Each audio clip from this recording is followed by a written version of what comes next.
For me, she is the most promising female entrepreneur I've ever met, and I'm deeply impressed with what she has built. Whitney, second time at NOAH, you have seen Berlin, now we are in London, but a lot of things happened since we last met. So before we go into the company and the product, tell us about yourself. Who is Whitney Wolff? Well, thank you so much for having me. It's a huge honor and very happy to be here. So my name is Whitney Wolff Hurd. I am 28 years old, based in Austin, Texas. I co-founded the app Tinder when I was 22 years old and was there for 2 years. I left the company in 2014 and I founded the app Bumble. And we run our team kind of dually, and you'll hear more from Andrey here soon. Our product team is here in London, and the rest of the operation is in Austin, Texas. And Bumble, I mean, it started as a dating app, and I remember 2 years ago when we first talked about it, my first thought was, oh man, who needs another dating app? But then there was a twist to it. So tell us a little bit, what is Bumble? Sure. So Bumble is now a kind of full-fledged social network with one key differentiator, which is women make the first move. So let's back up a bit. Bumble originally started as, like you said, a dating app. But it was the first app of its kind in the sense that women were in control. We built a brand for women, by women. Our team is over 85% female, and in the platform itself, when a woman and a man match, the woman must make the first move. She has 24 hours to do so, or that match disappears. This went over so well, and we grew so rapidly, and it really changed the dynamics beyond just a gimmick, right? This is not a gimmick. This is an entirely new way to look at technology. If you think about every major social platform before Bumble, they were essentially engineered to create negative behavior, to create harassment, to create negativity, to insult one another. And we are the first platform that has not only put women at the helm, but we've built kindness and good behavior. We've gamified kindness, and it has created contagious behavior. And so the brand has taken on a really positive feeling, and I think that that is why we were able to then evolve. And what I mean by that is we've been able to build multiple verticals into one singular platform. We started with Bumble BFF, which is a platform where it's all about finding friendship and finding people to go do activities with. If you look at our pre-existing social platforms, they don't allow you to meet new people. They're not. It's all about collecting the friends you have online and keeping in touch. You know, collecting the people that you have in real life and staying in touch with them. They are not built to introduce you to strangers. That has not been normalized ever. You would never ask a random person on any of our main social networks if they want to go to do yoga. That would feel uncomfortable. It's not engineered for that. And so we were really the first platform of our kind that applied dating technology, meaning hyperlocal, on demand, let's go grab a coffee in the next 20 minutes down the street, to other verticals. And it's needed. The behavior was there, the desire was there, but the brands had never been able to transcend dating, and ours was able to in the sense that we built this for females: safe, secure, empowering, comfortable, confident. And most notably, and most recently for our team that we're very excited and very proud of, we've now launched Bumble Biz. So what is Bumble Biz? Bumble Biz is a virtual representation of what you're all doing in this room today. We're here to network, get to know each other, find opportunities, expand our horizons. And Bumble Biz is a digital access point for that. So we like to look at it as almost the digital dinner party, where you get to share your elevator pitch with interesting people around you and have real-time meetups. Something that's really notable about this and why we really kind of made sure to go and evolve into this vertical was hundreds of thousands of women were using the dating platform to network. They were explicit in their profiles, married, children, not interested in finding love, but would love to meet people in tech, or would love to add to my Rolodex and find interesting people to find opportunity with. And so we really, the way we operate is we listen to our user base, and we really follow our users where they go, and it's been really exciting to see this evolve beyond, and our big vision is really to be the first and only social network for people you don't know yet. And you take on Facebook and you take on LinkedIn while doing so. And when we had talks about the app, when you started, did you have the vision to build a fully fledged social network, which is all integrated in one app? I think it's like a user switch. You can switch between the 3 different segments in the app. Was it the vision from the beginning, or was it born out of the frustration that people in a relationship can't use the app because it would indicate to the partner that they are actually not happy with the status quo?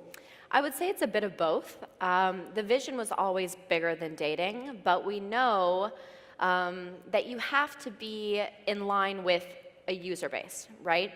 It's very dangerous to introduce something to a huge group of people before they're ready for it.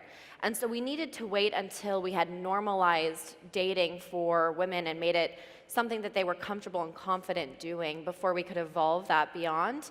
And then, of course, you know, when our brand kind of outgrew dating and people wanted a way to be involved with our brand, we knew that we had to open the floodgates to people that were not necessarily looking for love. Because what you're doing is also driven by a global movement, which is the female empowering.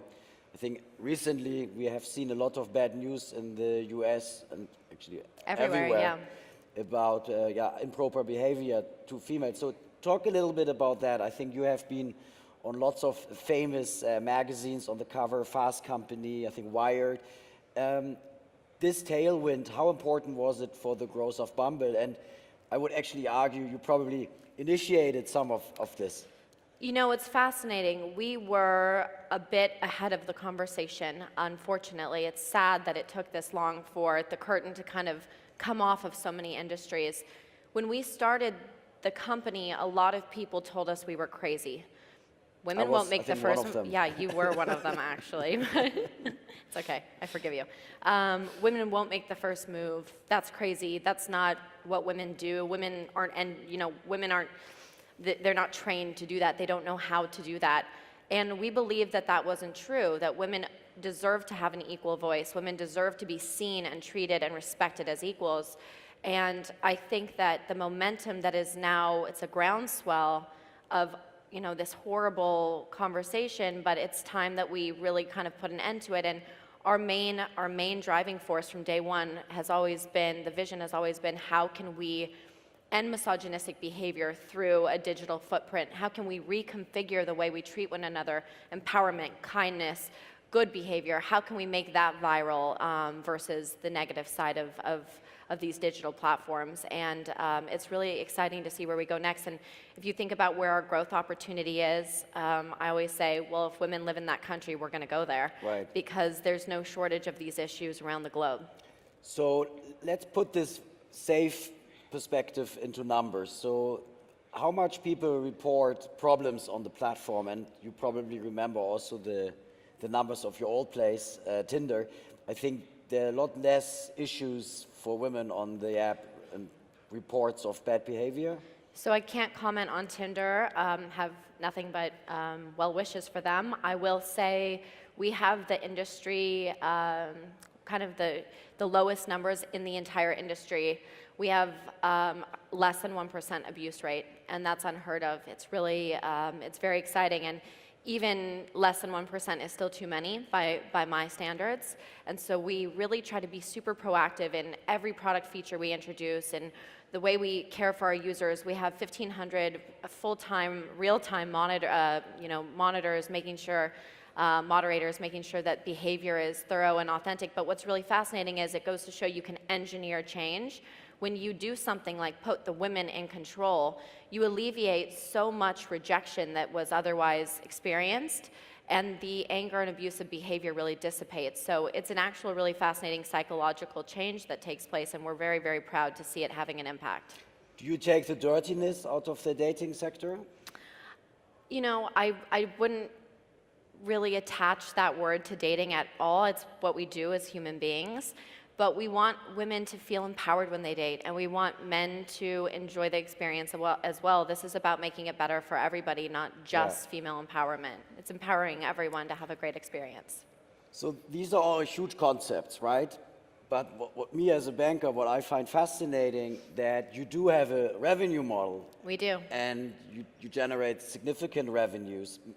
Maybe it's up to you to disclose the number, but talk a little bit about what do people pay for and how many are paying and why they're paying, because at the end of the day, it's about cash flow, and you have generated not only a great concept, a great idea, but it's actually a business model which is faster generating cash than I have seen any time before. So we're very proud that we're able to be a mission-driven company, yet a very profitable business model. That's something that is, far too rare, and I hope it encourages other women to follow their dreams and build their dreams, because you can have a business from building your dreams. We are a profitable business. We've been monetizing for just 14 months. And people pay for visibility? Subscription and coins, so it's a freemium model. You can use the platform entirely for free, but if you want certain upgrades, access to matches quicker or more seamlessly, or if you want to buy more time, if you want to buy more control, you can pay for those features. If you want to show extra interest, you can pay for that. And we're very, very excited to see where we're going. I will not disclose the numbers. If you choose to, you can. But yes, we're a profitable business within just over a year. And how many payers you roughly have? So we have around 10% of our active user base is paying for the platform. And you think you have over 5 million, 6 million users per month, so it's a... We don't disclose our MAU, but it's higher than that, and we do have 22 million registered users. And I mean, looking at the comparison to some other apps, the growth profile since you launched has been absolutely stellar, so there's a lot more to come. Yes, there's a lot more to come. We're very excited. Let's talk about how you got there, because there are a lot of people with great visions, great concepts, but then in the execution it's usually a problem. So how did you manage to build such a great brand? I'm just checking, we have the multiple platforms. I think there's one more slide now. So this is really where I was blown away, because an idea is one thing, but to get it out to people and communicate it, and I don't know, shall we ask who's using dating apps? So who is currently with a dating app? No, with Bumble. Live. Let's do first the dating app. Who's using dating apps? Don't be shy. We have a very asexual attendee group. Yeah, this is interesting. Okay. Okay, maybe we should ask, who's on Bumble? It's not a dating app, I see more hands. That's better. Okay, you see, I told you to come. There's a lot of business development opportunity in London. Yeah, even if you're in relationships, you should definitely download Bumble for Bumble Biz. I mean, you have to download it alone to see what's going on in the world, because it's really amazing. And you wouldn't be able to understand it without using it. It's a bit like owning Bitcoin. Are you for hire for marketing? You're pretty good at this. I am marketing for you. Yeah, this is great. Tell us about how you did it. I think there is a big brand building. And should we bring Andrey on board? In a sec. Okay. Because I think the marketing side, how you build this brand, this is really fascinating. So you have to be authentic. When you're building a brand, you cannot just look at what other people in the industry are doing and change the color and change the words around a bit and hope for it to work. It has to be authentic and it has to be genuine. And so the way we started our branding was really working backwards from our mission. And if our mission was to empower women and to take abusive, bad behavior out of the digital space and out of dating at large and connecting at large, how could we get that message across in a consumer-friendly way? And we were very fortunate to land on a name that I hated at first, but it actually ended up being a huge branding opportunity in the sense that Bumble, if you look at the way you can use that as a brand, you can find your honey on Bumble, you can be the queen bee of Bumble, you can build a hive. And so it gave us this enormous branding opportunity to really evolve from there. And we've been able... Whitney, talk concrete, sorry. This is... how did you get on the cover of a famous magazine like Fast? I think Tim Cook was there, Bezos, and then it was Whitney, and your company isn't that large. You have to build a mission-driven company and put it to the world. It's building relationships, but most importantly, it's connecting with the consumer. So if we are doing something that is an actual problem Yeah. Women have these problems. I had them myself. If we can build a solution to problems and then we can just blast it and market it in a consumer-friendly, social, branded I think way. influencer Of marketing. course. I mean, it's so intricate. Yeah. We have over 5,000 dedicated Bumble ambassadors across the United States alone. This is the college marketing. College marketing, initiative. young professional marketing. So it's bottom up and brand building from the It's top. top down, honestly. It's top down approach. And it is really identifying the key influencers in their own hyper-local community. The man we are now asking to come on stage is Andreev, and I'm going to tell a little story. When Lehman went bankrupt and I started my own business. You want to sit here? Can the photo come up? And I started my own business. I went to see Andrey because I knew that Badoo wanted to meet some bankers. There was a lot of interest in the company. And I'm a very, very egomaniac person. And Andrey did not look up once in the meeting. He was glued to his phone. And he ignored everything I said. And he said, thank you very much. 2 years later, I saw him again. And we became friends. I asked him to speak at our conference. It took another 5 years for Andrey to come on stage. When we met 2 years ago, he asked me to join his board. And I thought, well, this guy doesn't really care at all what I say. And he asked me to join his board. Doesn't really make a lot of sense for me. That's interesting. So I joined the board, and I got to know an amazing man who builds so good products that he doesn't need to raise capital, and he doesn't need to do any marketing. He believes that the product itself needs to be strong enough to grow. You don't need to raise venture capital for that.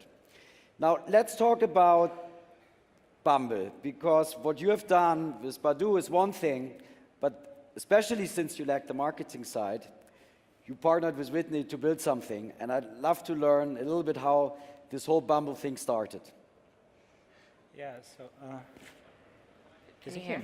Yeah. Yes, we hear you good. Good, good. I met Whitney back in 2013. This is the first time when we had a dinner together, and I immediately been impressed with this lady. And 1 year later, in 2014, when Whitney and Tinder had this terrible story, I immediately reached out and invited to London. So you invited her to London, and I think she was traveling with your now husband, Michael, right? Mm-hmm. Yeah. And what did you knew about Andrey at that point? I thought he was brilliant. I'd already met him, and obviously he was running the world's largest dating platform. I had just come from Tinder. Everybody knew who Andrey was. Was he as mysterious for you as he was with me when I met him? No, I thought you were really normal. Everyone calls you so mysterious, but I don't think you're that. I mean, I guess. No, I just shy to be on the public and speak to the media, but No, you're doing great. Yeah. So then you came over, and So, yeah, came how over. did you welcome the Texans? I think he was scared of us, honestly. No, actually, it was a great meeting. I tried to entertain Whitney and her Texas husband here in London for the first 2 days, and I thinking about, the whole my office. I think how we're going to spend these 2 days together. And with Whitney, she is from Salt Lake City. It was easy. I invite her to Book of Mormon. It's a famous musical here. He assumed because I was from Utah, I would want to go see the Book of Mormon. Book of Mormon. And I didn't know what to do with a Texan guy, and we did some research, what they like. It was a big mess. But anyway, we spent a few days together, and I'm trying to convince Whitney not to do. She was like full of ideas, and the number one thing what she wanted to do is this app Mercy, which is the woman-only app for compliments. Yeah, or something. I wanted to create a female-only social network where only compliments could be exchanged. So similar to what TBH is now, but for women only. And I say, wait, you have such amazing experience from Tinder, and you've done so well. We here have 10 years experience of building the platforms, and we know everything about dating. We know how to scale, how to monetize, how to build the best product. Let's do something together. And we spend like days and days, and finally we end up in Mykonos with our friends. And then I think this is the time when the Bumble actually happened, because we drink a lot, we brainstorm a lot. He drank a lot, not me. just for the record. By the way, whenever you want to do a business deal, you should learn from Andrey. He first becomes friends with the business partner, and then they become a business partner in a way, no? And then Whitney said, okay, so the USP for the future dating should be something really, really special. And then she came up. Empowering. Yeah, and this idea about a woman moving first. Yeah, when I said this, everybody looked at me like I was a crazy Yeah, it person. was like They're 16 who is people this? there, yeah. And he goes, I love it. It's brilliant. We're doing this. And I was like, really? And today, Okay. Badoo has, I think, 300 engineers, and you are like the only company in Moscow competing with Google to hire the best coders, I learned. Yeah, I mean, we're the best of both worlds for a product like this because there's a lot of ambitious young startups out there with big vision and you know, very creative and motivated early team. But the technology that Andrey has built is absolutely incredible. I mean, there's not another office or team or body of infrastructure like the one he's built. And so the fact that we were able to partner and I could run this like a startup and run this from America. You didn't need to raise capital. No, we formed this didn't need to incredible hire IT partnership. people. No, we were able to form a really special partnership where his incredible knowledge and experience, and that's not something you can raise from any VC firm. You can't raise that experience or that knowledge. Well, it's corporate VC how it should be. It was amazing, It works and very well. so that's kind of how we formed this thing. And then how much time you saved working with a partner rather than just a VC, you think? I think years. Yeah, I would say definitely we probably Yes. saved ourselves Because a few you launched years. in 6 months. Yeah, we launched in 6 I months. You remember. can't do that. And then That you doesn't switched on exist. monetization a year later. No, the first app appeared, so we're back in September, and the first app appeared in, I think, in December. In December, so Like it was three very, very months, yeah. short. Very- It was very short, incredible. yeah. But that's because of what he's been able to build. And so when you compare my skills with his skills and bring those together, you know, look at Bumble's numbers. So who made the first move in your partnership? Andrey. I guess you did. You broke our entire brand doing that. What I find fascinating is that someone who had probably the biggest disruption in her career, what happened at Tinder, got that as an extra kick to show the world that she can set up a startup. And there were some speculations in the press even that Match tries to buy you now.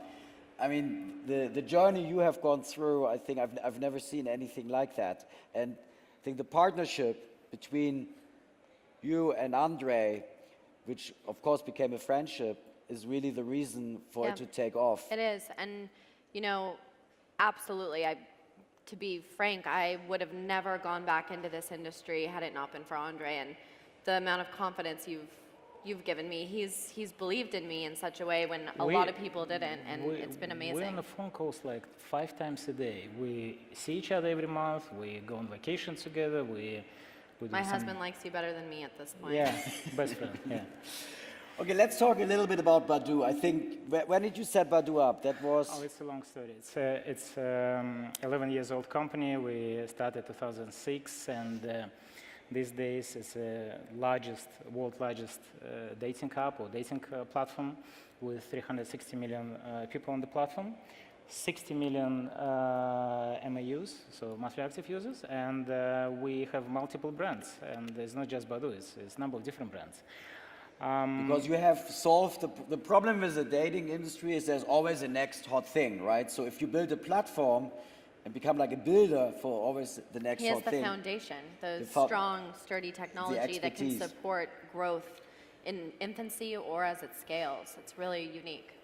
So we operate on all the markets and profitable business. I would think say. 150 countries generate revenues or yeah, something. yeah, And did yeah. you see Tinder coming?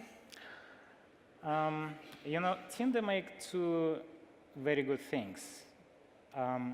One, Tinder introduced, on top of our existing feature, encounters, which is the yes-no game, they introduced this nice animation where swipe right, swipe left.